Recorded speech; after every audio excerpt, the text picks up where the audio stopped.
What's good, y'all? I got some super sweet buffs from my boy Gumshoos. If you don't remember, back in the Kanto Pokemon changes, which you can also check out on the Google Sheet, linked in the description below, you may have forgotten that I am making all of the totem-sized Pokemon separate from the main Pokemon. So, in cases like Gumshoos and Raticate, if you're playing Team Locked especially, it's not the best because you'll most likely be getting them earlier in the game and you would have to wait until Mali City to evolve into Totem. But if you had it in the PC, waiting, you caught it on a later route, you know, in a Carl Island or something, then you can keep it in the PC, and then around Mali City, you can add it to your party and evolve it into Totem Gumshoos using a strange souvenir. But other than that, base Gumshoos is also great. I try to balance the totems so that they're cool options, but they're not like objectively better than the base form or anything. So while Totem Gumshoos is stronger and bulkier, it has different abilities, and of course you have to wait probably over 13 or 14 levels because by the time you beat Hala, Hala will be level 20, so you'll evolve a lot of all of the 480 base stat total level 20 evolutions are balanced this way so that they are legal for Hala, but they're still great Pokemon throughout the entire hack because they have great abilities and great moves that they get. I put a lot of specific care into making them great. Speaking of, by the way, a lot of moves are buffed or changed in this hack. There are 600 plus of them. Please don't let my work on the Google Sheets go to waste. Please check those out in the description below. I have a very detailed, organized move guide where you can check out all the move buffs and changes. I seriously can't overstate how useful that is. But yeah, Gumshoos, it retains the ability adaptability. I did have to balance all of the pure normal types around one another, so that was pretty challenging. Hence why he doesn't have Strong Jaw anymore, because Raticate has Strong Jaw. But Ruthless is a really cool ability because Hyper Fang is a 120, well, it's 80 base power, but it always crits, so it's boosted by both Ruthless and adaptability.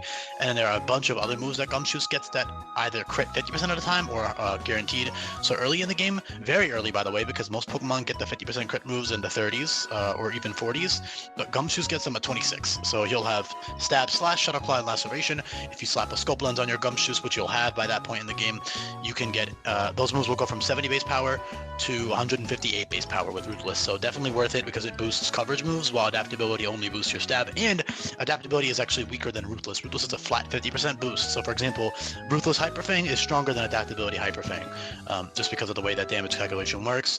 Ruthless Hyper Fang is 2.25, like basically it would become 80 times 2.25, 180 base power, while adaptability Hyper Fang is just, like, my math is off. No, it's correct. My point is, Ruthless Hyper Fang is much stronger. I don't want to dwell on the exact math too long. You just have to know that it is stronger because the 2 times boost versus 2.25 with Stab. Of course, non-Stab Ruthless moves are the same power as adaptability, or actually not the same, but weaker than adaptability boosted Stab. But that's because they're Stab. And of course, pure normal type, while it is very good neutral coverage, is not super effective on anything, but normal type is great Stab. You do have Quick Attack. First Impression is also Ruthless boosted. That becomes 135 base power. And then you have moves like Skull Bash, which is awesome with both your abilities. Contrary is awesome for Gumshoos. I don't think I need to explain why I picked adaptability or Ruthless in terms of how much they fit Gumshoos, but for Contrary, it might seem kind of weird. I think it's pretty cool because it's like this kind of detective type guy, and I think in Japanese the name is like Devil's Advocate or something. I just think it's pretty cool, and also like it was pretty damn. There's like 20 pure normal types. It's pretty hard to balance them all around one another and make them cool and worth using. So I think having the totem one have Contrary with all of these broken moves, which in game are totally fine because you'll be forced out by a lot of anti-setup things. So you can't just 6-0 the AI by clicking, you know, Choice Scarf Giga Impact, because Giga Impact is 160 base power, and that gives you +2 attack with Contrary. Strength and Close Combat give you +1 defenses with the Contrary, and then you have Superpower, which is the same thing as Giga Impact, but it's 150 base power and it's fighting type. So those are your 4 main Contrary moves. Superpower is very early because Giga Impact and Hyper Beam. Sorry, Giga Impact. Oh my god. Hold on. Giga Impact and Strength is what I'm trying to say. Those moves are once you reach Pony Island, so it'll be roughly 55 by the time you get to Pony Island. So those are very late in the game. Of course, Gumshoos is totally great until then, especially as a totem because he's bulky and he's got a good speed tier with Choice Scarf and stuff. He has priority moves and all that fun stuff. Like, Gumshoos is a great Pokemon from beginning to end. I mean, even just 115 attack adaptability is great, strong, you know? And he has good utility moves as well, like Parting Shot, Slack Off, and good setup options. You know, he's got lots of fun things to do.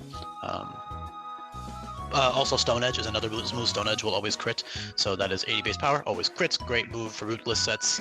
First Impression is there. There's a good amount of guaranteed crit rate. Holy crap, I'm tongue-tied right now. A good amount of guaranteed crit rate moves.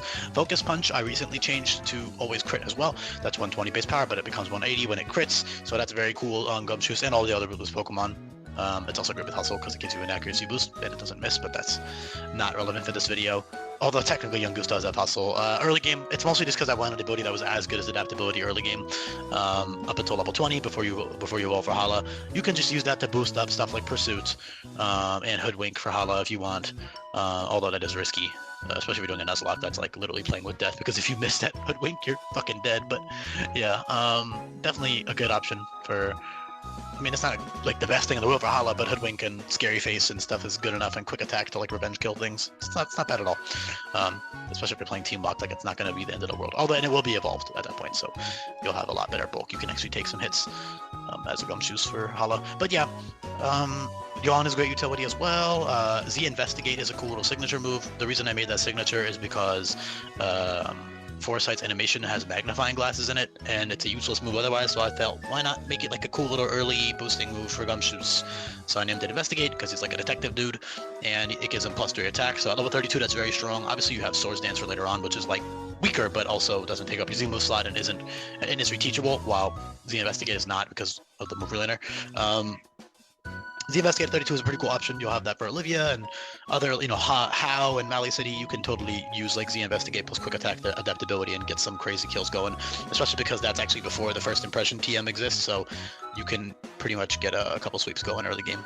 Not early game, but mid game with Z Investigate if you are smart about it and you're running the correct moves and stuff. You will have Sucker Punch as well for How, so you can use like Sucker Punch, Quick Attack, Z Investigate for How. It'll be pretty fun. Skull Bash, awesome move. Skull Bash gives +1 attack, defense, and accuracy, and that always crits, so it's 135 base power normally with the crit, but with Ruthless it's like over 200 base power. Very strong with Power Herb, Adaptability, or Ruthless, although Ruthless is even stronger, like I said earlier. So yeah, Finishing Blow, that will always crit, and that will give +3 attack. Hyper Fang, like I said, is a great move very early on. Level 43 is very early for a move that strong for this hack standards. That's a really good thing that will keep Gumshoos viable throughout the hack. Superpower, like I said, also very early for Superpower, especially on Contrary for Totem Gumshoos, and on regular Gumshoos it's solid coverage.